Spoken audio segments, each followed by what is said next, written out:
o'z juni orasida qisilib terlab ketgan qo'yni hozir qutqaramiz.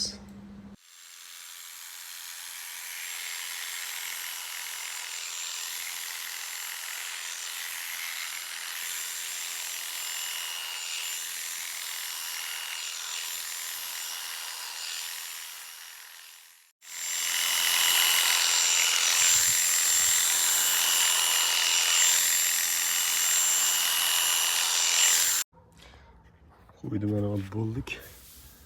Xuddi otni badaniday bo'ldi. Endi xudo xolasa juda ham badani ochilib o'zgaradi. Birdaniga mana o'sgan tuyoqlari bor. Bularni ham chiroyli qilib olib qo'yamiz. Zarar bermasligi yo kasallik rivojlanmasligi uchun. Qo'yni tuyog'ini kesish mana. Qanday kesamiz deganlarga. Mana ichki tarafi bo'ladi. Shu ichki taraf bilan iloji boricha baravar qilib qo'yiladi. Faqat mana shu cheti o'sadi, chetki tomoni o'sadi. Mana bunaqa tagiga axlatlar kiradi tagi, mana shu yerdan ichkariga zarar berishi mumkin.